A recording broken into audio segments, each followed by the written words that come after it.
Good morning students, एक बार पुनः आपका सोशल स्टडी सब्जेक्ट में स्वागत है। आज हम करने जा रहे हैं ज्योग्राफी बुक का फर्स्ट चैप्टर जिसका नाम है इंडिया साइज एंड लोकेशन। तो बच्चों, जैसा कि आपको पता है कि भारत एक बहुत विशाल देश है। इसके उत्तर में हिमालय पर्वत, दक्षिण में महासागर हैं, पूर्व और पश्चिम में इसकी बाउंड्रीज अन्य देशों के साथ लगती है। यह विश्व में कहाँ पर स्थित है, इसका आकार किस प्रकार का है, इन्हीं सारी चीज़ों के बारे में हमारा यह चैप्टर है। जो चीज़ें हमने इस चैप्टर में पढ़नी है वो मुख्यतः 4 भागों में डिवाइड की गई है। पहली चीज़ है इंडिया लोकेशन, इंडिया कहाँ पर स्थित है वर्ल्ड के मैप में, वो हम देखेंगे इसमें। इसके बाद हम देखेंगे इट्स साइज़, मतलब इसके आकार के बारे में, इसका आकार किस तरह का है, कितना बड़ा है, इससे अगर अन्य देश बड़े हैं या इससे अन्य देश छोटे हैं तो वो कौन कौन से हैं, भारत किस नंबर पर है वो हम इसमें देखेंगे। तीसरे नंबर पर जो है हम वो देखेंगे कि इंडिया एंड द वर्ल्ड में इंडिया का क्या स्थान है और क्या भूमिका रखता है, किस महाद्वीप में स्थित है। और अंत में हम पढ़ेंगे इट्स नेबर्स, मतलब इसके पड़ोसी देशों के बारे में। कुछ पड़ोसी देश भारत के साथ समुद्री सीमा बनाते हैं, कुछ देश भारत के साथ स्थलीय सीमा बनाते हैं। तो वो सारी चीज़ें हम इस चैप्टर में पढ़ने वाले हैं।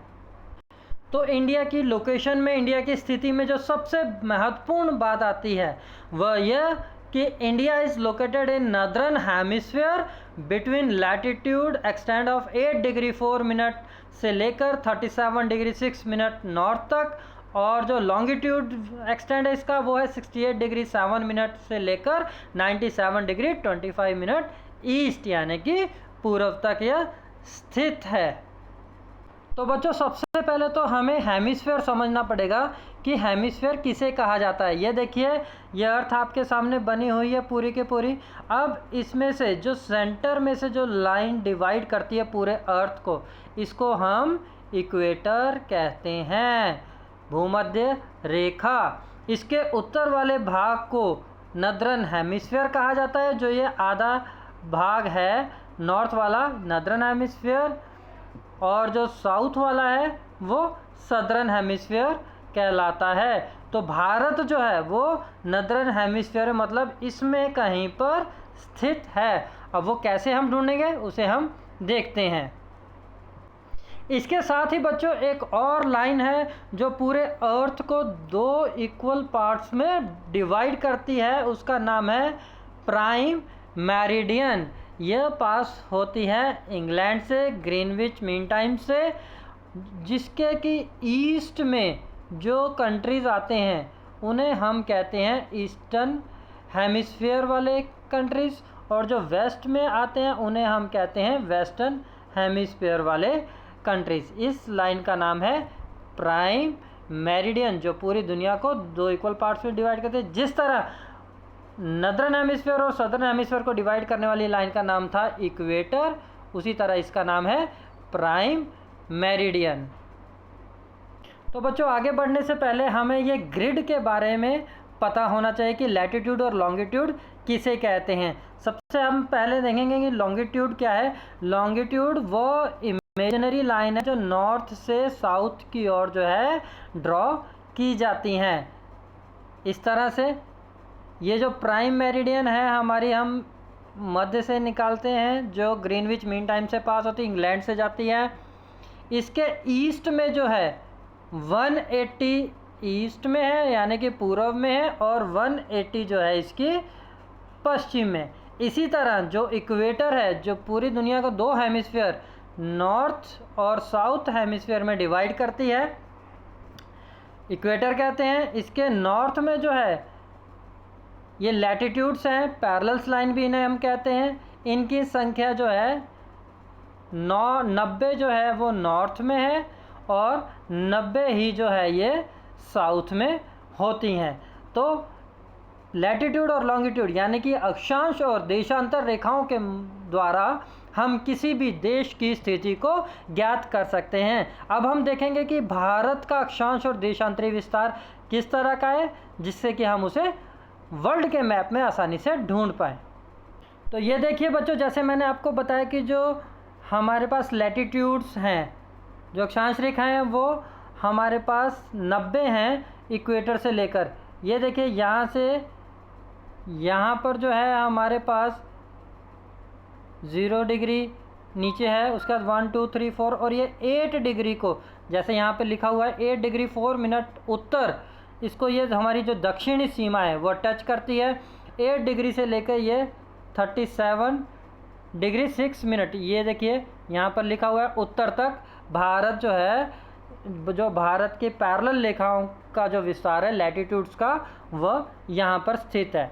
इसी तरह हम लॉन्गिट्यूड्स का अगर देखेंगे तो लॉन्गिट्यूड्स जो है ये देखिए 68 डिग्री 7 मिनट, ये यहाँ से ये टच हो रही है, यहाँ से लेकर 68 के बाद 69 70 80 82 85 90 95 97, ये देखिए ये 97 है, ये 97 डिग्री 25 मिनट ईस्ट पूर्वी देशांतर तक जो है वो फैली हुई है। तो देखिए इस तरह से भारत का दक्षिण से उत्तरी अक्षांश, पूर्व से पूर्वी अक्षांश जो है हमने फाइंड आउट कर लिया। अगर किसी भी देश का हमारे पास अक्षांश और देशांतर है तो हम उसकी स्थिति को पूरी दुनिया के मैप में, वर्ल्ड मैप में ढूंढ सकते हैं। अगर हम हिमाचल की बात करें, अगर हमारे पास हिमाचल का अक्षांश और देशांतरी विस्तार है तो हम हिमाचल को भी भारत के मैप में आसानी से ढूंढ सकते हैं।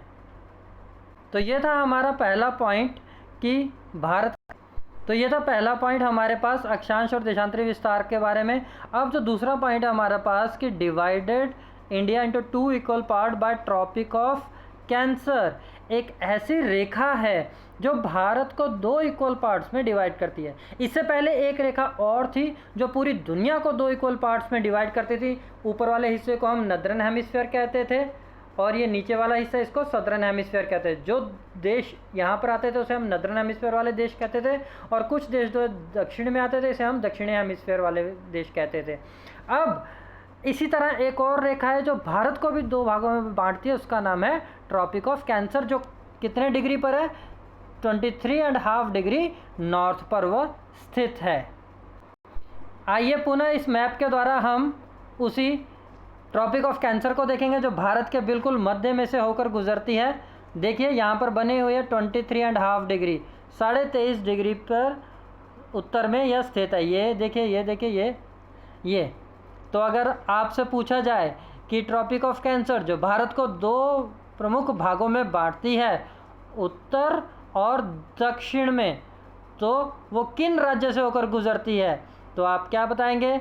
ये देखिए गुजरात है, राजस्थान है, मध्य प्रदेश है, फिर उसके बाद आपका छत्तीसगढ़ है, झारखंड है, वेस्ट बंगाल है, उसका त्रिपुरा है और मिज़ोरम है। इन राज्यों से होकर यह रेखा गुजरती है। जो बच्चों अगला हमारा पॉइंट है वो है in south east Andaman Nicobar island lies in Bay of Bengal, south west Lakshadweep island in Arabian Sea. कहने का तात्पर्य यह है कि जो हमारे साउथ ईस्ट में, दक्षिण पूर्व में, वहाँ पर एक हमारा द्वीप समूह है जिसका नाम है अंडमान निकोबार, और जो दक्षिण पश्चिम में है उसका नाम है लक्षद्वीप। आइए इसे मैप की सहायता से देखते हैं। देखिए बच्चों, इस मैप में दिखाया गया है बे ऑफ बंगाल में अंडमान निकोबार आइलैंड, ये जो है हमारा अंडमान निकोबार द्वीप समूह है, और यहाँ पर अरब सागर में जो है हमारे पास लक्षद्वीप है। तो सबसे पहले तो द्वीप समूह को समझना पड़ेगा कि द्वीप समूह क्या चीज़ होती है। तो द्वीप जो भूमि का वह भाग जो चारों ओर से पानी से घिरा हो। आप इसको एक एक्टिविटी के द्वारा भी जान सकते हैं। एक प्लेट लीजिए, प्लेट में पानी डालिए, पानी में कागज़ का एक छोटा सा टुकड़ा छोड़ दीजिए। जो वो कागज़ का टुकड़ा है समझिए वो भूमि भाग है और उसके आसपास जो है पानी है, तो वो कागज़ का टुकड़ा क्या कहलाएगा? द्वीप समूह कहलाएगा। इसी तरह जो लक्षद्वीप है जो अरब सागर में स्थित है, जो अंडमान निकोबार द्वीप समूह है जो बंगाल की खाड़ी में स्थित है, दोनों ही द्वीप समूह है, दोनों ही पानी से चारों ओर से घिरे हुए हैं। तो बच्चों अगली जो बात आती है इस चैप्टर के बारे में वो ये है कि the total area of India is 3.28 million square kilometre. Bharat का जो कुल क्षेत्रफल है वह कितना है? 32,87,263 स्क्वायर किलोमीटर, यह भारत का कुल क्षेत्रफल है। आइए आगे देखते हैं क्या बोल रहा है। 7th largest country in the world, इसका इतना बड़ा एरिया है कि दुनिया में बहुत सारे देश हैं, लगभग 200 के करीब देश हैं पूरी दुनिया में। हमारे जो भारत है वह 7वां सबसे बड़ा देश है एरिया वाइज, कि भारत का जो क्षेत्रफल है, जो एरिया है, वह दुनिया में 7वें स्थान पर है। मतलब कि 6 अन्य ऐसे देश हैं जो भारत से बड़े हैं। ये देखिए बच्चों मैप के द्वारा जो रेड कलर में आपको शो किया गया है, ये भारत की स्थिति है पूरी दुनिया में। बाकी जो ये येलो है, ये सारे के सारे जो है अन्य देश हैं। तो ये भारत 7वां स्थान जो है यहाँ पर रखता है। अब देखते हैं कि वह अन्य 6 देश भारत से बड़े वह कौन से हैं।